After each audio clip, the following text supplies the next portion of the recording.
ఆంధ్రప్రదేశ్ను సర్వనాశనం చేసిన సీఎంగా జగన్మోహన్ రెడ్డి నిలిచిపోతారని జమ్మలమడుగు ఎమ్మెల్యే ఆదినారాయణ రెడ్డి విమర్శించారు. కేంద్ర ప్రభుత్వం సహకారంతో ఏపీ అభివృద్ధి గాడిన పడుతోందని చెప్పారు ఆయన. ఇసుక, లిక్కర్, మైనింగ్ అన్నిటినీ జగన్ దోచుకున్నారని, ఇప్పుడు వాళ్లంతా జైలుకెళ్లడం ఖాయమంటున్న ప్రభుత్వ విప్ ఆదినారాయణ రెడ్డితో మా ప్రతినిధి శివ ఫేస్ టు ఫేస్.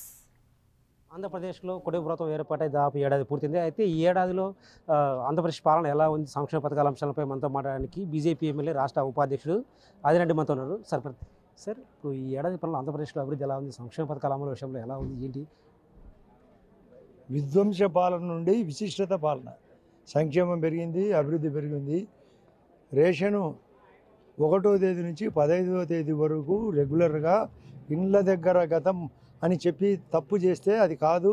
పాత పద్ధతిలోనే డీలర్లు ఇంటి దగ్గర 5 కేజీల బియ్యం సెంట్రలు, అందరికీ కరెంటు ఫుల్ పికప్ ఎత్తింది.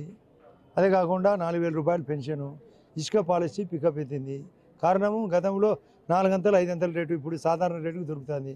లిక్కర్ పాలసీ మారింది, ఎడ్యుకేషన్ పాలసీ మారింది, హెల్త్ బాగా పికప్ అయ్యి బాగా సాధారణ ప్రజలు కూడా దక్కుతుంది.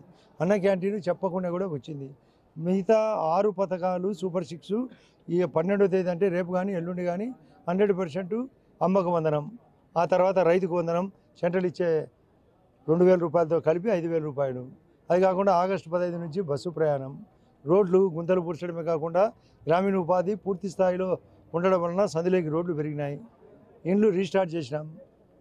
ఏది ఒకవైపు టిడ్కో హౌస్, ఒకవైపు ఎన్టీఆర్ హౌసింగ్, ఒకవైపు వాళ్ళ ఇంటి దగ్గర వాళ్ళే కట్టుకునేటట్టుగా జలజీవన మిషన్ రీస్టార్ట్ అయింది, అమృత పథకం రీస్టార్ట్ అయింది.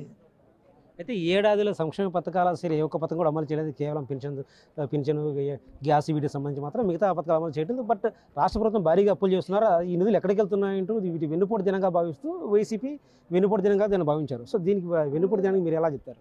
అసలు తన సొంత చిన్నాయన్నే చంపేసి, అదే కాకుండా కోడికత్తి డ్రామా, కనురెప్ప డ్రామా కాబట్టి అతని డ్రామాల మాస్టర్ కాబట్టి వెన్నుపోటు అనడం, అతనికి వెన్నుపోటుదారుడు కాబట్టి మరొకరిని వెన్నుపోటు అని మాట్లాడే బుద్ధి తక్కువ వ్యక్తి. ఈ రాష్ట్రం బాగుపడేదే తనకి ఇష్టం లేదు. దైవాంశ సంబూతిని మాదిరి మాట్లాడతాడు. నాకు మాత్రమే దేవుడు ఉన్నాడు అంటాడు. సకల కోటి జీవరాశులకు దేవుడు ఉన్నాడని అతను తెలుసుకోడు. జరిగే అభివృద్ధిని చెప్పడు. తను 10 లక్షల కోట్లు అప్పు చేసేది చెప్పడు. కాంట్రాక్టర్లు బిల్లు ఎగ్గొట్టినది చెప్పడు. ఉద్యోగస్తుల ఈపీఎఫ్ ఆడుకునేది చెప్పడు. నిరుద్యోగ సమస్య పెంచేది చెప్పడు. అమరావతిని ఆపినేది చెప్పడు. ఆ తర్వాత పోలవరాన్ని ఆపినేది చెప్పడు. ఈ తర్వాత ఉద్యోగస్తులు జీతాలు ఇవ్వండి చెప్పడు. కాబట్టి అతనికి అర్హతే లేదు. ఇది సమున్నతంగా జరుగుతుంది, మరింత సమున్నతంగా జరుగుతుంది. మోడీ గారి తోడ్పాటు ఉంది. పోలవరం గ్యారంటీ జరుగుతుంది, అమరావతి జరుగుతుంది, ఇండ్లన్నీ పూర్తవుతాయి, రోడ్లన్నీ క్లియర్ కట్గా ఉంటాయి, తాగునీళ్ళు పెరుగుతాయి, కరెంటు పెరుగుతుంది, విద్య పెరుగుతుంది, ఉద్యోగం పెరుగుతుంది, ఉపాధి పడుతుంది, అగ్రికల్చర్ పెరుగుతుంది, టెక్స్టైల్ పెరుగుతుంది. బ్రహ్మాండంగా లా అండ్ ఆర్డర్ కూడా, శాంతి భద్రత కూడా కంట్రోల్గా ఉంటుంది. రాబోయే రోజుల్లో ఉమ్మడి ప్రభుత్వము మాది, ముగ్గురు కూటమి ప్రభుత్వంలో మోడీ గారు మరింత స్పీడప్ అవుతాడు. కాబట్టి ఇప్పటికే ప్రపంచంలో 4వ స్థానం ఉన్నాడు, రేపు 3వ స్థానానికి కూడా రాబోతున్నది. ఆర్టిఫిషియల్ ఇంటెలిజెన్స్ నడుస్తుంది, కమ్యూనికేషన్ పెరిగింది, ట్రాన్స్పోర్ట్ పెరిగింది, అన్ని రంగాలు పెరుగుతాయి. కాబట్టి మా చాటున 100% తిరిగి చంద్రబాబు నాయుడు అధికారంలోకి రాబోతున్నారు. తల్లికి వందనం కానీ ఉచిత బస్సు, మహిళలకు ఉచిత బస్సు అంటే ఈ అంశంలో ఇప్పటివరకు దాటవేస్తూ వస్తున్నారు. వాటి అమలు చేయలేదు, ఎందుకు చేయడం లేదని కూడా ప్రశ్నిస్తున్నారు. అసలు స్పష్టంగా 12వ తేదీ నాడు తల్లికి వందనం, సెంట్రల్ ఇచ్చే యొక్క కిసాన్ సమ్మాన్ నిధితో పాటు స్టేట్ 5,000 కలిపి, ఆగస్టు 15 నుంచి బస్సు ప్రయాణం అన్నీ జరుగుతాయి. ఈ అక్టోబర్ లోపల అన్ని పథకాలు క్లియర్ అవుతాయి. 10 లక్షల కోట్లు నీతి ఆయోగ్ చెప్పినట్లు ఏ రాష్ట్రం అయితే అప్పు కట్టలేని పరిస్థితిలో ఉందినంటే అది మన ఆంధ్రప్రదేశ్. దానికి కారణం మహానుభావుడు జగన్ రెడ్డి. ఇటువంటి పరిస్థితిలో దానికి సింపుల్ ఎగ్జాంపుల్, ఒక పెద్ద దెబ్బలు తగిలి యాక్సిడెంట్ జరిగి ఒకని ఆసుపత్రిలో చేరుస్తారు. 60 రోజులకు కానీ రికవరీ కానీ పరిస్థితి. అటువంటిది 12 రోజులు అంటే 12 నెలల్లోనే పూర్తి చేసి అవుట్ ఆఫ్ డేంజరస్గా ప్రకటించినాం.